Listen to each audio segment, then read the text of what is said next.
அல்லேலூயா. வாதையின் கூடாரத்தை அணுகாது, பொல்லாப்பு உனக்கு நேரிடாது என்று சொல்லி ஆண்டவர் நம்மை பார்த்து சொல்லுகிறார். அல்லேலூயா. ஆமென். இந்த பாடலை பாடி ஆண்டவரை மகிமைப்படுத்துவோம். அல்லேலூயா. வாதை உந்தன் கூடாரத்தை அணுகாது மகனே, பொல்லாப்பு நேரிடாது மகனே. வாதை உந்தன் கூடாரத்தை அணுகாது மகனே, பொல்லாப்பு நேரிடாது மகனே. உன்னதமான கர்த்தரையே உறவிடமாக்கிக் கொண்டார். உன்னதமான கர்த்தரையே உறவிடமாக்கிக் கொண்டார். அடைக்கலமான ஆண்டவரை ஆதாயமாக்கிக் கொண்டார். அடைக்கலமான ஆண்டவரை ஆதாயமாக்கிக் கொண்டார். வாதை உந்தன் கூடாரத்தை அணுகாது மகனே, பொல்லாப்பு நேரிடாது மகனே. வாதை உந்தன் கூடாரத்தை அணுகாது மகனே, பொல்லாப்பு நேரிடாது மகனே. ஆட்டுக்குட்டி ரத்தத்தினால் சாத்தானை ஜெயித்து விட்டோம். ஆட்டுக்குட்டி ரத்தத்தினால் சாத்தானை ஜெயித்து விட்டோம். ஆவி உண்டு, வசனம் உண்டு, அன்றாடும் வெற்றி உண்டு.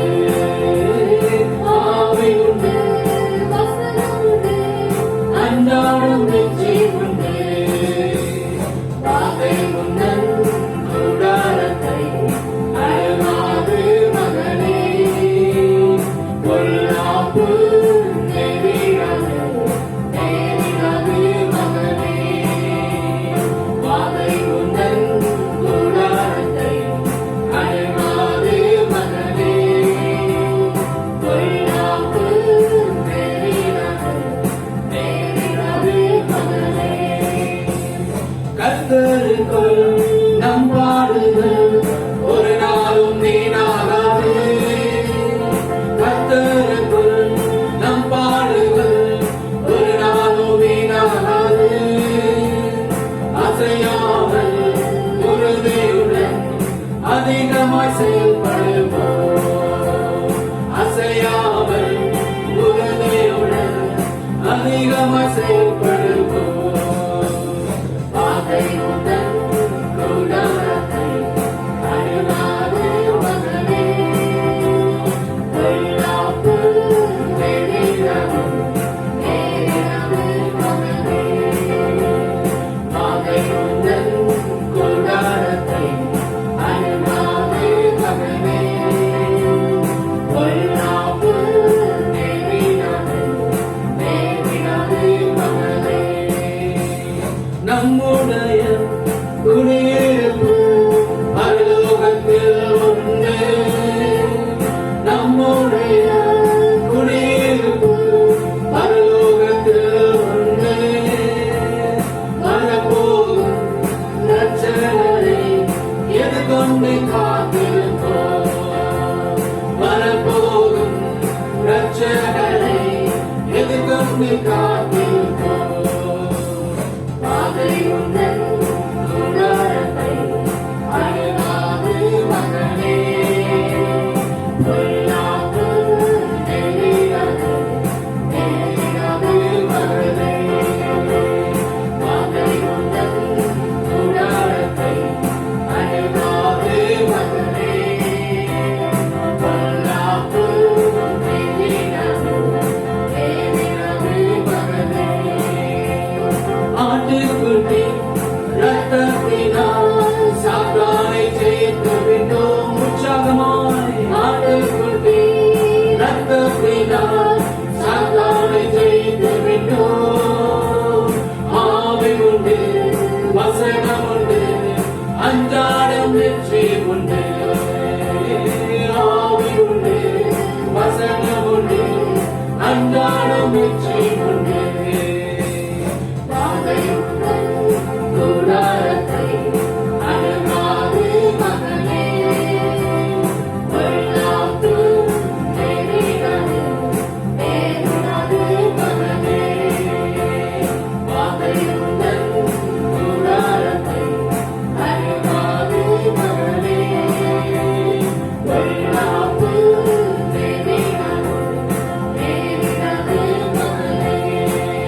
உம்மை உயர்த்திடுவேன்.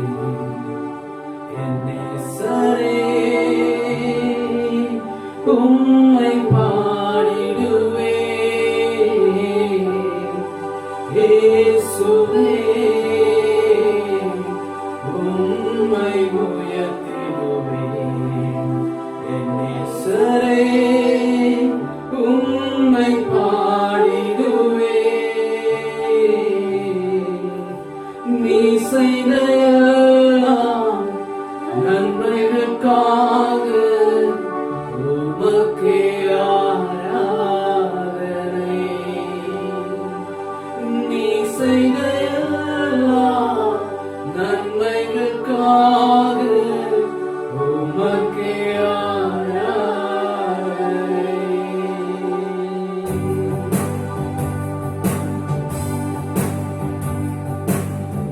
இயேசுவே, உம்மை உயர்த்திடுவேன். நேசரே, உம்மை பாடிடுவேன். இயேசுவே, உம்மை உயர்த்திடுவேன்.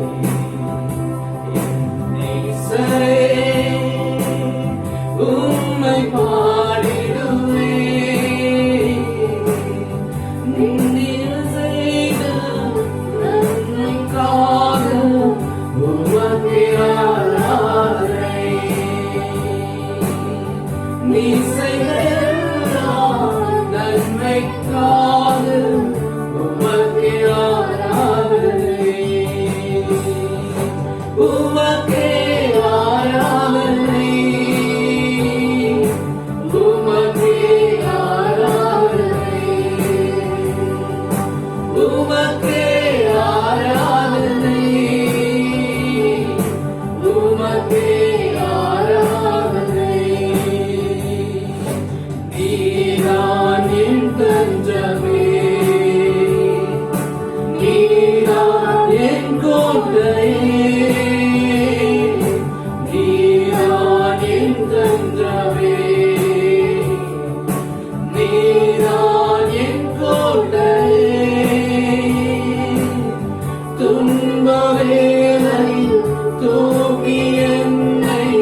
இயேசுவே உம்மை உயர்த்திடுவேன்.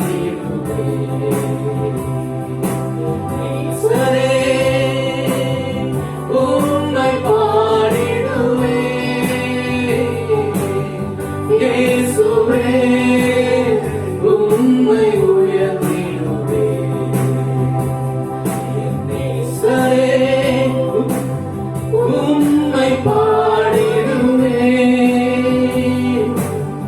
நீ செய்த நன்மைக்காக உமக்கு ஆராதனை. நீ செய்த நன்மைக்காக உமக்கு ஆராதனை. உமக்கே ஆராதனை. உமக்கே ஆராதனை. உமக்கே ஆராதனை. உமக்கே ஆராதனை.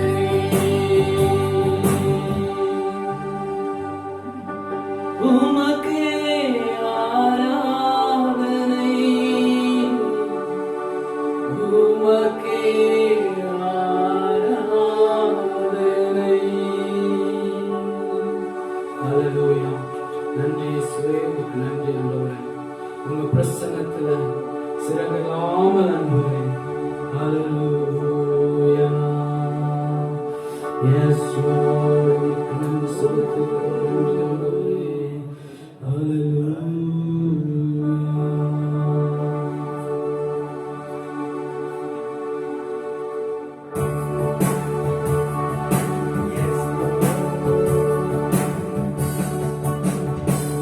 உங்க பிரசன்னத்தில் சிறகில்லாமல் பறக்கிறேன். உங்க சமூகத்தில் குறைவில்லாமல் வாழ்கிறேன். உங்க பிரசன்னத்தில் சிறகில்லாமல் பறக்கிறேன். உங்க சமூகத்தில் குறைவில்லாமல் வாழ்கிறேன். என் தஞ்சமாகிறேன், என் கோட்டையாகிறேன், என் துணையாகிறேன், என் நண்பனாகிறேன், என் தோன்றமாகிறேன், என் கோட்டையாகிறேன், என் துணையாகிறேன், என் நண்பனாகிறேன். உங்க பிரசன்னத்தில் சிறகில்லாமல் பறக்கிறேன். உங்க சமூகத்தில் குறைவில்லாமல் வாழ்கிறேன். உங்க பிரசன்னத்தில் சிறகில்லாமல் பறக்கிறேன். உங்க சமூகத்தில் குறைவில்லாமல் வாழ்கிறேன். உருவாக என்னையே உருவாக்கும் கூடவே உருவான என்னையே உருவாக்கும் என்னையே உருவாக என்னையே உருவாக்கும் கூடவே உருவான என்னையே உருவாக்கும் என்னையே. உங்க பிரசன்னத்தில் சிறகில்லாமல் பறக்கிறேன். உங்க சமூகத்தில் குறைவில்லாமல் வாழ்கிறேன். உங்க பிரசன்னத்தில் சிறகில்லாமல் பறக்கிறேன். உங்க சமூகத்தில் குறைவில்லாமல் வாழ்கிறேன். பொய்யான வாழ்வை மெய்யாக மாற்றினேன். மண்ணான என்னை உன் கண்கள் தந்ததே. பொய்யான வாழ்வை மெய்யாக மாற்றினேன். மண்ணான என்னை உன் கண்கள் தந்ததே. உங்க பிரசன்னத்தில் சிறகில்லாமல் பறக்கிறேன். உன் சமூகத்தில் குறைவில்லாமல் வாழ்கிறேன். உங்க பிரசன்னத்தில் சிறகில்லாமல் பறக்கிறேன். உங்க சமூகத்தில் குறைவில்லாமல் வாழ்கிறேன். உதவாத என்னையே உருவாக்கும் உறவே குறைவான என்னையே உருவாக்கும் தீரவே. உதவாத என்னையே உருவாக்கும் உறவே குறைவான என்னையே உருவாக்கும் தீரவே. உங்க பிரசன்னத்தில் சிறகில்லாமல் பறக்கிறேன். உங்க சமூகத்தில் குறைவில்லாமல் வாழ்கிறேன்.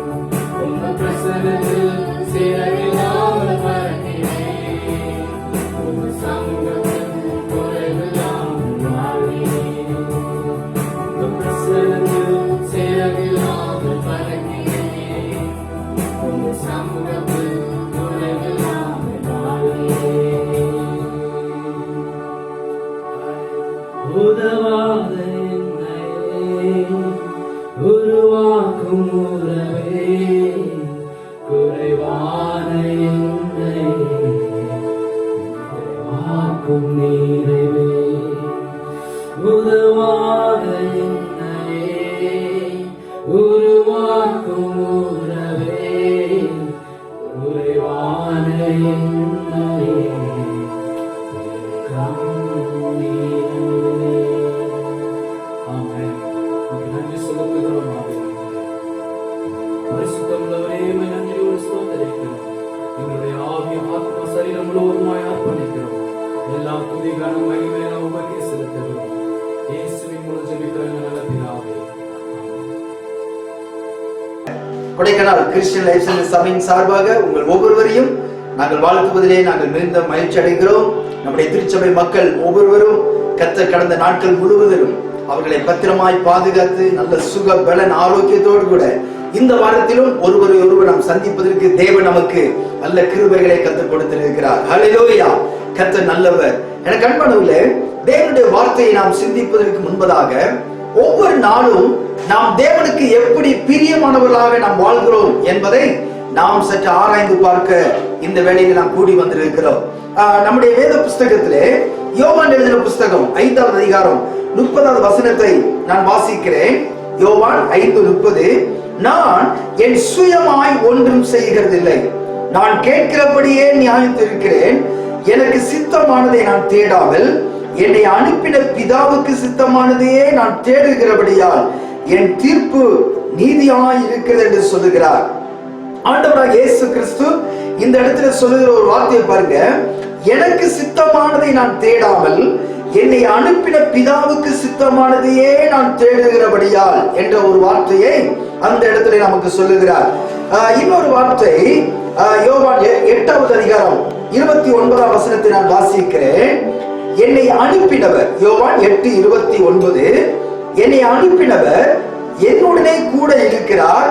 பிதாவுக்கு பிரியமானவைகளை நான் எப்பொழுதும் செய்கிறபடியால் அவர் என்னை தனியே இருக்க விடவில்லை. பிதாவுக்கு பிரியமானவைகளை நான் எப்பொழுதும் செய்கிறபடியால் அவர் என்னை தனியே இருக்க விடவில்லை என்று சொல்லுகிறார். ஆம் பிரியமானவர்களே, ஆண்டவராகிய இயேசு கிறிஸ்துவினுடைய தன்னுடைய வாழ்க்கையிலே அவர் வெளிப்படுத்துகிற ஒரு மிக முக்கியமான காரியம், பிதாவுக்கு பிரியமானவைகளையே அவர் எப்பொழுதும் செய்கிறபடியால் பிதா அவரை தனியே இருக்க விடவில்லை என்று சொல்லுகிறார்.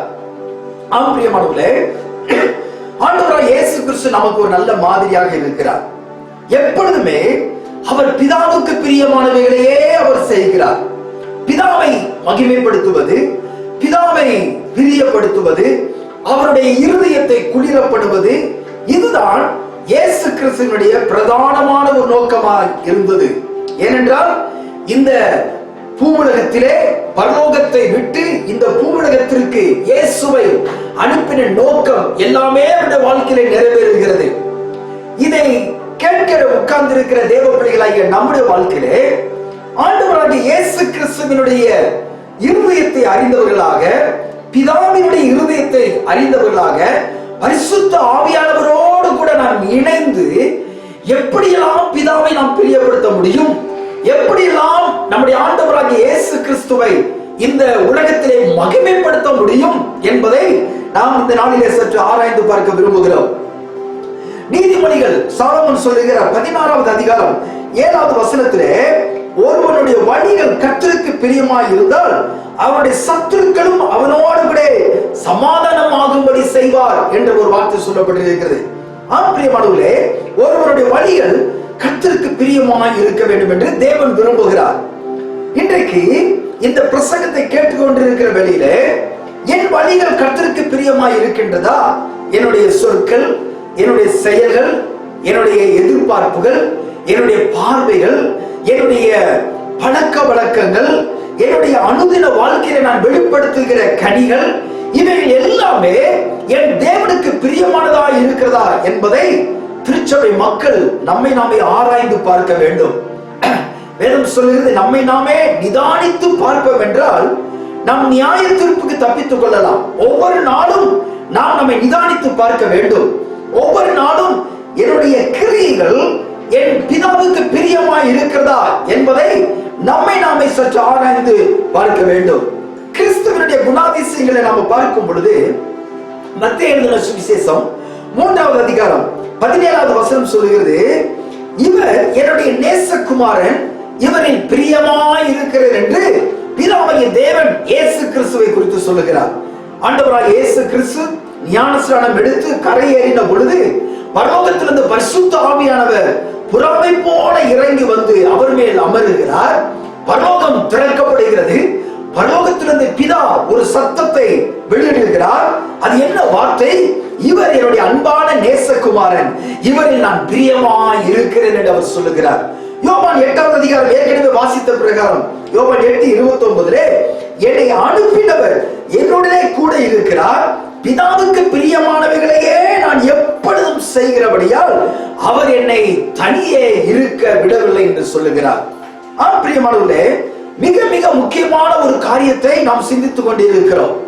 எப்பொழுதுமே ஒரு குடும்பத்திலே நாம் ஒரு இருவர் இருப்பார்கள் என்றால், எப்பொழுதும் என் கணவருக்கு, ஒரு மனைவி எப்படி நினைப்பார்கள், என் கணவருக்கு பிரியமான உணவு பதார்த்தங்களை நான் சமைத்து கொடுக்க வேண்டும், என் கணவருக்கு பிரியமாய் நான் நடந்து கொள்ள வேண்டும், என்னுடைய சொற்கள், என்னுடைய சமையல், என்னுடைய மற்ற உலக பிரகாரமான காரியங்கள் எப்பொழுதுமே என் கணவருக்கு பிரியமானதாக இருக்க வேண்டும் என்று ஒரு மனைவி யோசிப்பார். அதே போல ஒரு கணவர் தன் மனைவிக்கு எப்படியெல்லாம் பிரியமாய் இருக்க வேண்டும், தன் பிள்ளைகளுக்கு எப்படி பிரியமாய் இருக்க வேண்டும், தன் மனைவிக்கு என்னென்ன விருப்பமானதை கொடுக்க முடியும், எப்படிலாம் கொடுத்தால் அவர்கள் சந்தோஷப்படுவார்கள் என்று கணவன் மனைவிக்கு இடையிலே இருக்கிற அந்த உறவிலே நம்மால் அறிந்து கொள்ள முடியும். அதே போலதான் பிள்ளைகளுக்கு இடையிலே, பெற்றோர்களுக்கு இடையிலே, நண்பர்களுக்கு இடையிலே, இப்படி ஒரு நமக்கு பிரியமானவர்களை எப்படியெல்லாம் நாம் மகிமைப்படுத்த முடியும், எப்படியெல்லாம் அவர்களை சந்தோஷப்படுத்த முடியும், எப்படியெல்லாம் அவர்களுக்கு பிரியமாய் வாழ முடியும் என்பதை உலக பிரகாரமாய் நாம் அறிந்து கொள்கிறோம். அதே போலதான் இந்த உலகத்திலே ஆண்டவராகிய இயேசு கிறிஸ்து பிதாவுக்கு பிரியமானவைகளையே எப்பொழுதும் செய்கிறபடியால் அவர் என்னை தனியே இருக்க விடவில்லை என்று சொல்லுகிறார். பிரியமானவர்களே, நீங்கள் இந்த உலகத்திலே தனிமையாய் இருக்கின்றீர்கள் என்ற ஒரு உணர்வு, இல்லை என்றால் கைவிடப்பட்ட ஒரு சூழ்நிலை, இல்லை என்றால் எல்லாராலும் நான் வெறுக்கப்பட்ட ஒரு இடத்திலே இருக்கிறேன், இல்லை என்றால் ஏதோ ஒரு வேதனை, ஏதோ ஒரு துக்கம், ஏதோ ஒரு சஞ்சலம் என் இருதயத்தில் ஓடிக்கொண்டிருக்கிறது, இதற்கு என்னதான் தீர்வு என்று ஒருவேளை கேள்வியோடு நீங்கள் அமர்ந்திருக்கலாம். உங்களை பார்த்துதான் இந்த வேதத்திலே, இந்த நேரத்தில் ஆவியானவர் சொல்லுகிறார், நீங்கள் எப்பொழுதும் பிதாவை மகிமைப்படுத்திக் கொண்டிருங்கள், பிதாவுக்கு பிரியமானவைகளையே நீங்கள் செய்ய கற்றுக்கொள்ளும் பொழுது ஒரு நாளும் நீங்கள் இந்த உலகத்திலே உங்களை அவர் தனித்து விடவில்லை. ஹல்லேலூயா. வேதத்திலே சில உதாரணங்களை நாம் பார்க்க போகிறோம். அதாவது தேவன் நம்மிடத்துல என்ன எதிர்பார்க்கிறார், இந்த தலைப்பின் அடிப்படையிலே தேவன் நம்மிடத்துல என்ன எதிர்பார்க்கிறார், இல்லையென்றால் தேவன் என்ன நம்மிடத்துல சொல்லுகிறார், அவருடைய கட்டளை என்ன, அவருடைய தீர்மானம் என்ன, நம்மை குறித்து அவர் வைத்திருக்கிற நோக்கம் என்ன என்று வேதத்தில் நாம் பார்க்கும் பொழுது சங்கீதம் 45ஆம் சங்கீதம் 10வது வசனம் 11ஆம் வசனம் நானே வாசிக்கிறேன். சங்கீதம் 45:10-11 குமாரத்தியே கேள், நீ உன் செவியை சாய்த்து சிந்தித்துக்கொள், உன் ஜனத்தையும் உன் தகப்பன் வீட்டையும் மறந்துவிடு, அப்பொழுது ராஜா உன் அழகில் பிரியப்படுவார். உன் ஜனத்தையும் உன் தகப்பின் வீட்டையும் மறந்துவிடு, அப்பொழுது ராஜா உன் அழகில் பிரியப்படுவார் என்று சங்கீதம் 45ஆம் சங்கீதத்தில் நாம் வாசிக்கிறோம்.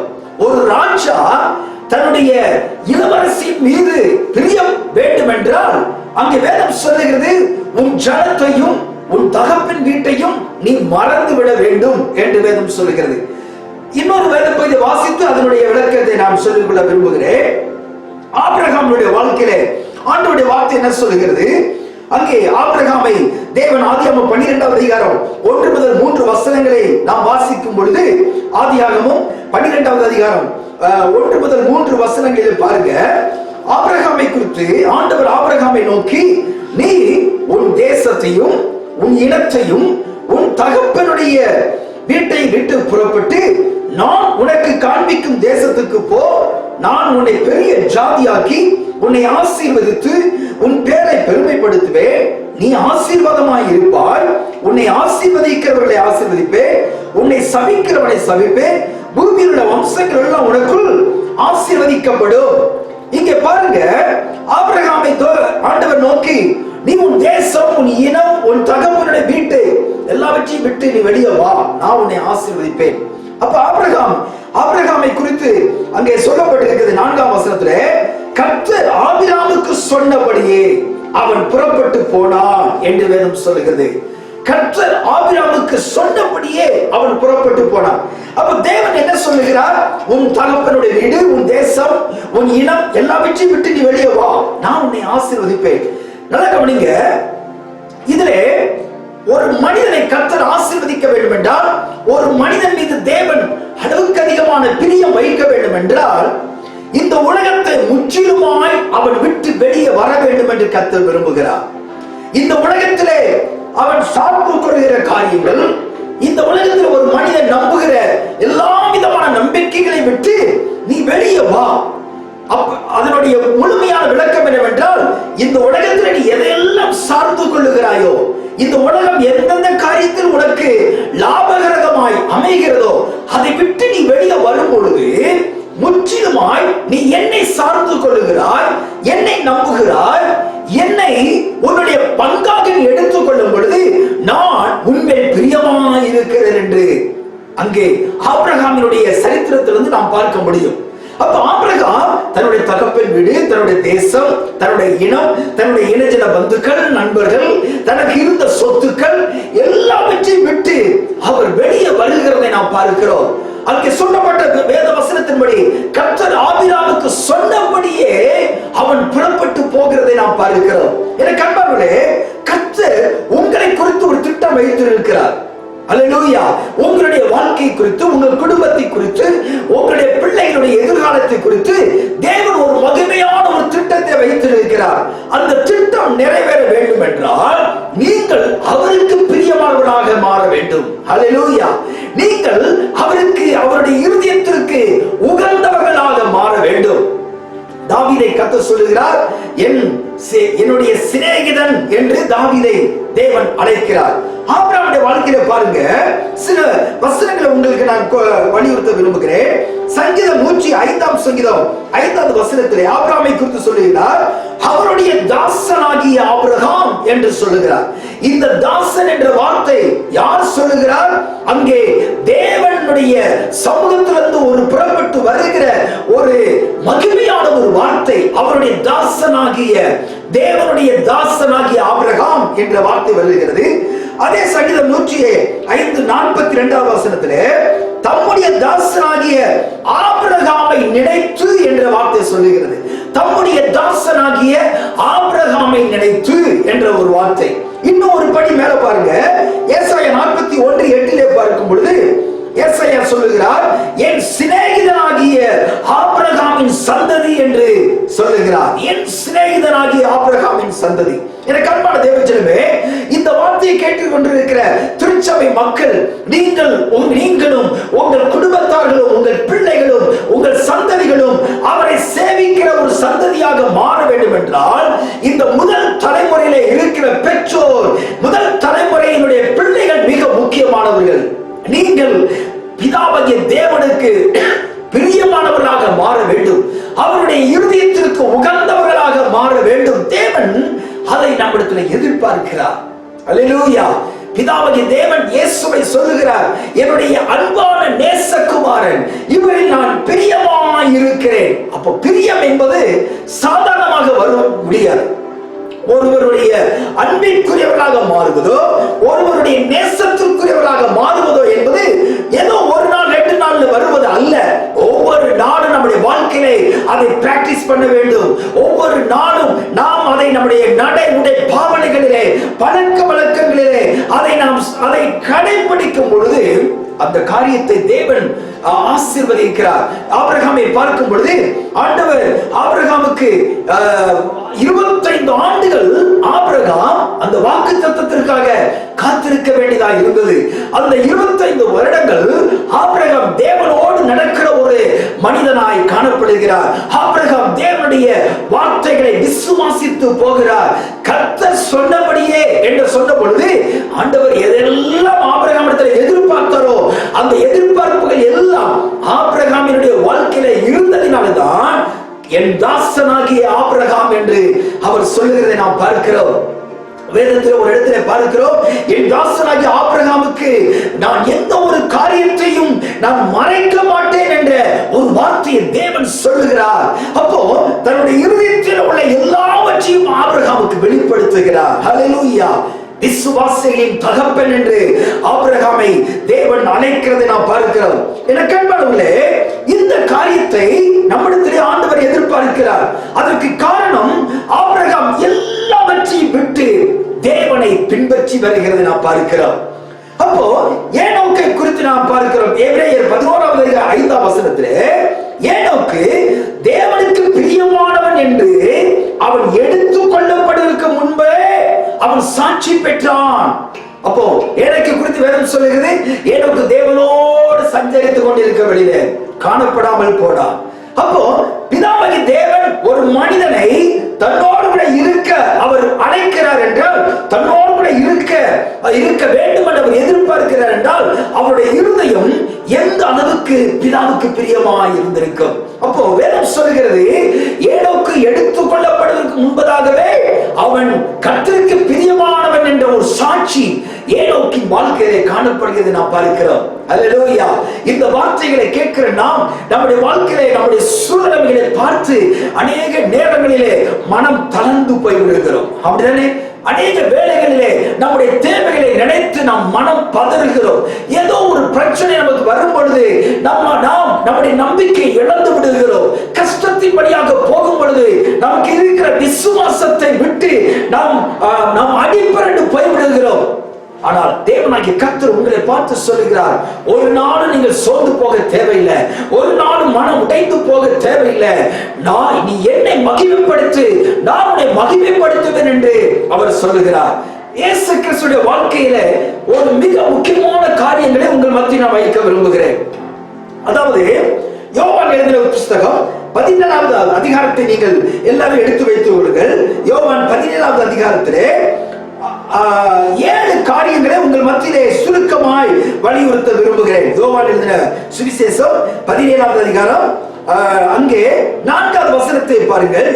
4வது வசனத்திலே, பூமியிலே நான் உம்மை மகிமைப்படுத்தினேன், நான் செய்யும்படி நீ எனக்கு நியமித்த கிரியைகளை செய்து முடித்தேன். ஹல்லேலூயா! கவனிங்க, இயேசு பிதாவை பார்த்து சொல்லுகிறார்.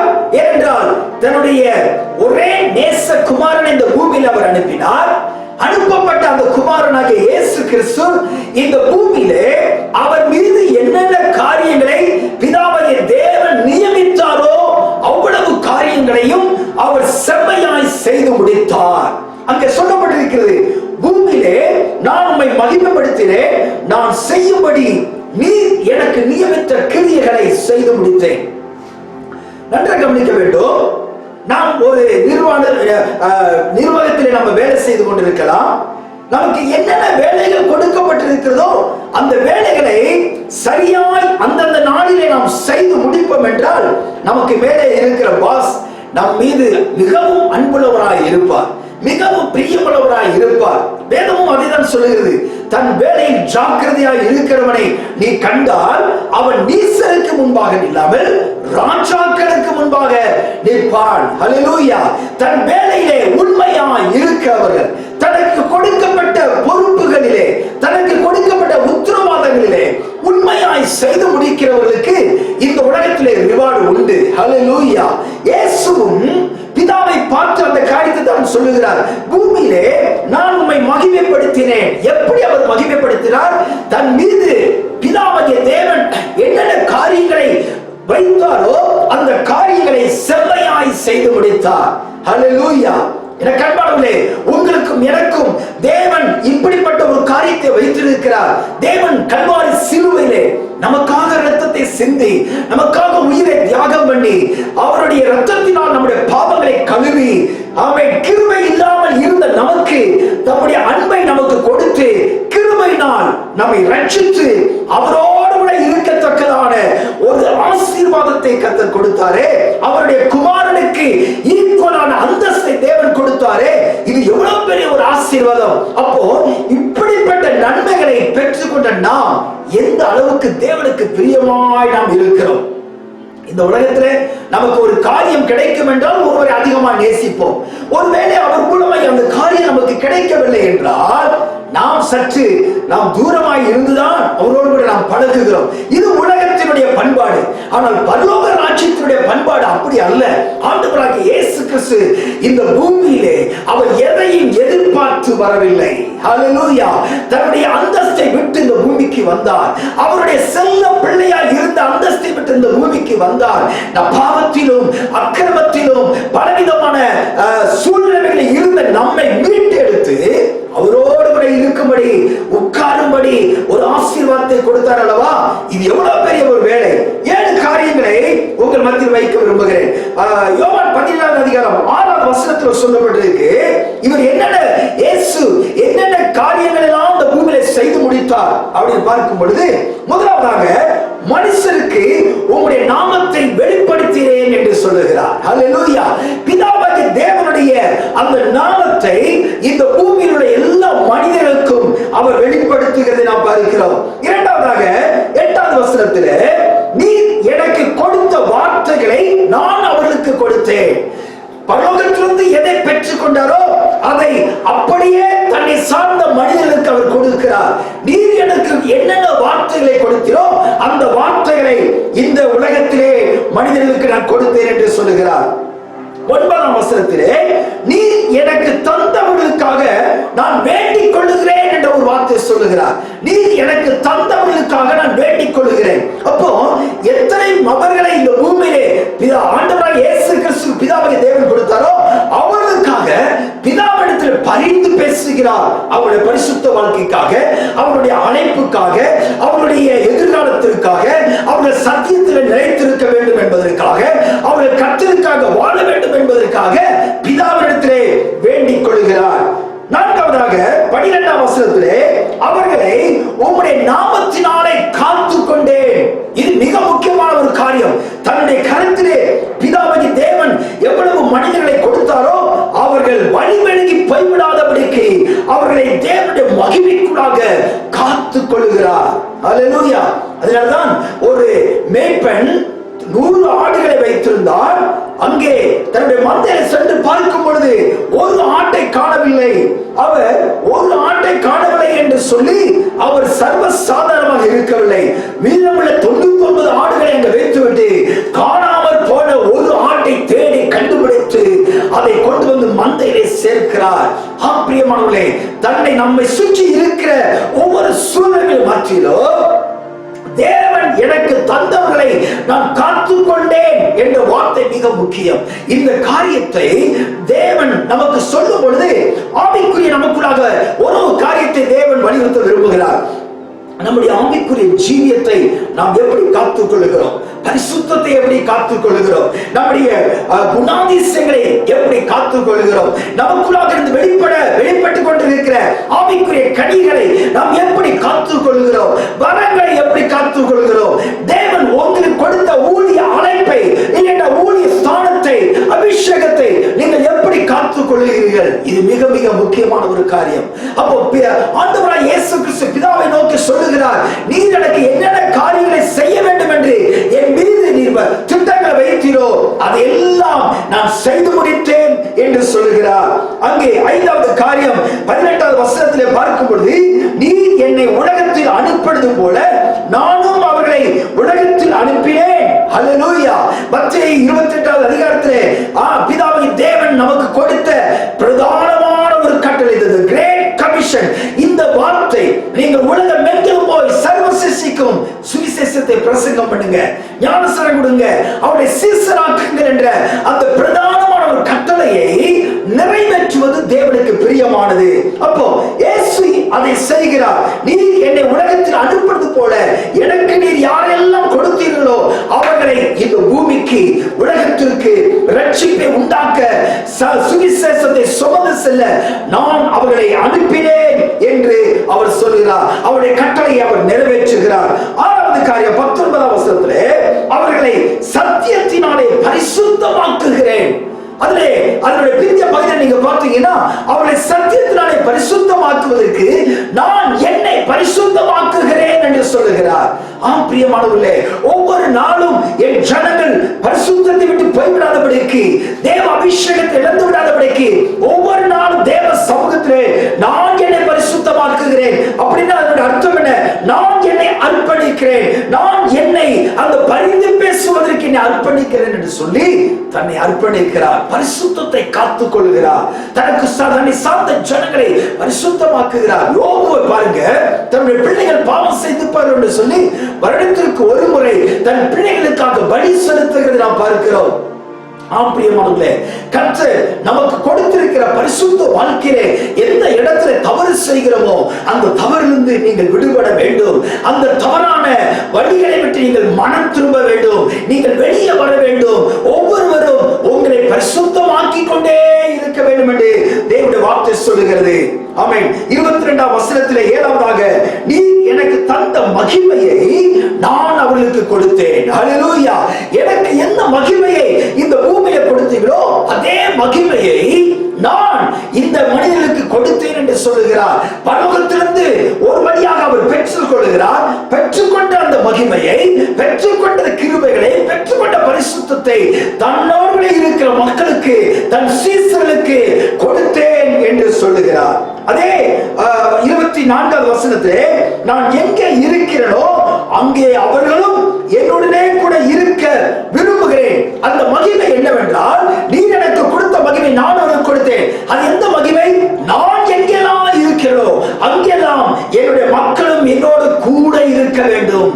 இதுதாங்க பிரியமான ஒரு காரியம். ஹல்லேலூயா. தேவன் பரிசுத்தமுள்ள தேவன். தேவன் எந்த பாவம் செய்யாதவர். அவரோடு கூட இருக்க நம்மை தகுதிப்படுத்துகிறார். பார்த்தீங்களா? ஒரு தகுதி இல்லாத ஒரு மனிதனை தகுதிப்படுத்தி, தன் இரத்தத்தினால் தகுதிப்படுத்தி தன்னோடு கூட இருப்பதற்காக அந்த மனிதனை தன்னோடு இருக்க அவர் கூப்பிடுகிறார் அல்லவா, அழைக்கிறார் அல்லவா? இதுதான் மகிமை. ஹல்லேலூயா. இதுதான் பிதாவுக்கு பிரியமான ஒரு காரியம். அப்ப இயேசுவை கவனித்து பார்க்கும் பொழுது தன் மீது என்னென்ன காரியங்களை நியமித்தாரோ, பிதாவாகிய தேவன் நியமித்தாரோ, அந்த காரியங்களை வெற்றிகரமாய் செய்து முடிக்கிறதை நாம் பார்க்கிறோம். ஆம் பிரியமானவர்களே, ஆண்டவராகிய இயேசு கிறிஸ்துவிடத்திலிருந்து இந்த உன்னதமான ஒரு காரியத்தை நாம் இந்த வேளையில சிந்தித்தோம். இதையெல்லாம் செய்தபடினால்தான் அவர் சொல்லுகிறார், நான் எப்பொழுது பிதாவுக்கு பிரியமான வேலையே செய்கிறபடியால் அவர் என்னை தனியே இருக்க விடவில்லை. ஆம் பிரியமானவர்களே, உங்களை நம்பி, உங்களை எதிர்பார்த்து தேவன் என்னென்ன பரிசுத்த காரியங்களை உங்க கையில ஒப்பு கொடுத்தாரோ அந்த காரியங்களிலே நீங்கள் எப்படி இருக்கிறீர்கள்? நீங்கள் அதை சரியாய் செய்கின்றீர்களா? நீங்கள் அதை சரியாய் நிறைவேற்றுகிறீர்களா? உங்க கருத்தில் கொடுக்கப்பட்ட பரிசுத்த வாழ்க்கையை நீங்கள் பரிசுத்தமாய் காத்துக் கொள்கிறீர்களா? உங்களை நம்பி கொடுக்கப்பட்ட பரிசுத்த ஆவியானவரை நீங்கள் பிரியப்படுத்துகிறீர்களா? உங்களிடத்தில் கொடுக்கப்பட்ட தெய்வீக வார்த்தையாகிய இந்த சத்தியத்தின்படி நம்ம வாழ்கிறோமா? இந்த சத்தியத்தை ஒவ்வொரு நாளும் நாம் கடைபிடிக்கிறோமா? தேவன் நமக்கு வேதத்தில் கொடுத்த பிரதான கட்டளையை நாம் நிறைவேற்றுகிறோமா? இதெல்லாம் நிறைவேற்றும் பொழுதுதான் பிதாவுக்கு பிரியமாய் இருக்க முடியும். ஆபிரகாம் தன்னை அழைத்த தேவனுக்கு பிரியமாய் வாழ்ந்ததினால்தான், அவருக்கு பிரியமாய் இருந்ததினாலே என் தாசனாகிய ஆபிரகாம், என் சிநேகிதனாகிய ஆபிரகாம் என்று சொல்லுகிறார். ஏனோக்கு தேவனுக்கு பிரியமாய் வாழ்ந்ததினால்தான் அவர் இந்த பூமியிலே வாழ்ந்து கொண்டிருக்கும் பொழுதே தேவனுக்கு பிரியமானவர் என்று அழைக்கப்பட்டார். அதனால் தேவன் ஏனோக்கை எடுத்துக்கொண்டார். எனக்கு அன்பான தேவ ஜனமே, இந்த கால வேளையில நம்மை தேவ சமூகத்தில் அர்ப்பணிப்போம். ஹல்லேலூயா. தேவன் நாம் எப்படி பிரியப்படுத்துகிறோம்? ஏதோ நமக்கு இருக்கிற காணிக்கைகள், தசம பாகங்கள் இதெல்லாம் நம்ம கொடுத்துட்டோம்னா ஆண்டவர் என் மீது பிரியமாய் இருப்பார் என்று நாம் நினைக்கிறோமா? இல்லவே இல்லை. ஹல்லேலூயா. ஹல்லேலூயா. கர்த்தருடைய வார்த்தையின்படி நடக்கிற உத்தம மார்க்கத்தால் பாக்கியவான்கள். ஹல்லேலூயா. வேத வசனத்தின்படி நடக்கிற அனுபவத்தை கர்த்தர் நம்மிடத்தில் எதிர்பார்க்கிறார். கண்களை மூடி தேவ சமூகத்தில் ஒப்பு கொடுங்க. அன்பின் பரலோக பிதாவே, ஆண்டவராய் இயேசு கிறிஸ்து எப்பொழுதுமே பிதாவுக்கு பிரியமானவைகளையே அவர் செய்ததினால் நீர் அவரை தனியே இருக்க விடவில்லை. அவரை நேசித்து அவர் மீது பிரியமாக இருந்தீர். ஆண்டவரே, இந்த வசனத்தை கேட்ட நாங்களும் எங்களுடைய வாழ்க்கையை அர்ப்பணிக்கிறோம். எந்த சூழ்நிலை வந்தாலும் நாங்கள் உமக்கு அன்பிற்குரியவர்களாக, உமக்கு பிரியமானவர்களாக இருக்க எங்களை அர்ப்பணம் செய்கிறோம். வசனத்தை கேட்ட ஒவ்வொரு தேவ பிள்ளைகள் மீதும் இந்த அபிஷேகத்தின் நிறைந்த வார்த்தைகள் இறங்கி வருவதாக. ஒவ்வொரு குடும்பத்திலும் இந்த வார்த்தைகள் ஆண்டவரை கிரியை செய்வதாக. ஆண்டவர் பிதாவுக்கு பிரியமானவர்களையே சிந்திக்க, யோசிக்க, திட்டமிட ஆண்டவரை எங்களுக்கு உதவி செய்யும். ஆண்டவரே, யார் யார் ஆண்டவரே எனக்கு அந்த காரியங்கள், எனக்கு இந்த காரியங்களை செய்ய முடியவில்லையே, நான் எப்படி என் பிதாவுக்கு பிரியமாய் ஜீவிக்க முடியவில்லை கேட்கிறார்களோ அவர்கள் மீது பரிசுத்த ஆவியினுடைய அக்கினி இறங்கி வருவதாக ராஜா. அவர்களை பலப்படுத்தும் ஐயா. ஞானத்தை கற்றுக் கொடுப்பீராக. கிருபைகளுக்குள் மறைத்துக் கொள்ளும். பிதா, குமாரன், பரிசுத்த ஆவியின் நாமத்தினாலே ஆசீர்வதிக்கிறேன். இயேசு கிறிஸ்துவின் மூலம் ஜெபிக்கிறேன் ஜீவனுள்ள நல்ல பிதாவே. ஆமென், ஆமென். பிரியமானவர்களே, ஆண்டவராகிய தேவன் உங்களை ரொம்ப நேசிக்கிறார், மிகவும் நேசிக்கிறார். நீங்கள் அவருக்கு பிரியமானவர்களாக இருக்க வேண்டும் என்று அவர் விரும்புகிறார். அருமையான சிஎல்சி திருச்சபை மக்கள் ஒவ்வொருவரும் நீங்கள் குடும்பமாய் சேர்ந்து ஜெபம் பண்ணுங்க. உங்களுடைய சிஎல்சி ஹோம் குரூப்ல நீங்கள் இந்த வாரத்தில் என்னென்ன ஜெப கூட்டங்கள், என்னென்ன பைபிள் ஸ்டடி இருக்கிறதோ அதில் நீங்கள் கலந்து கொள்ளுங்கள். கர்த்தர் உங்களை ஆசீர்வதிப்பார். நீங்கள் திருச்சபையினுடைய வளர்ச்சிக்காக கொடுக்கிற தசமமாக காணிக்கைகளை நாங்கள் பெற்றுக் கொள்கிறோம். தேவன் அதன் நிமித்தமாக உங்களையும் உங்களுடைய பொருளாதாரத்தின் தேவன் பல மடங்காய் ஆசீர்வதிப்பார். நெட் பேங்கிங் மூலமாகவோ, கூகுள் பே மூலமாகவோ, மணி டிரான்ஸ்பர் மூலமாகவோ நீங்கள் அனுப்புகிற காணிக்கைகளை நாங்கள் பெற்றுக் கொள்கிறோம். ஸ்கிரீன்ல வெளிப்படுகிற தெரியப்படுத்துகிற நம்முடைய பேங்க் அக்கவுண்ட் நம்பருக்கு நீங்கள் உங்களுடைய காணிக்கைகளை அனுப்புங்கள். அதை நாங்கள் வரவு வைத்துக் கொள்கிறோம். ஆண்டவர் உங்களை ஆசீர்வதிப்பார். சந்தோஷமா இருங்க. இந்த வாரம் முழுவதும் இந்த வார்த்தைகளை தியானித்து தேவனை மகிமைப்படுத்துங்க, அவரை பிரியப்படுத்துங்க. கர்த்தர் உங்களை ஆசீர்வதிப்பார். God bless you.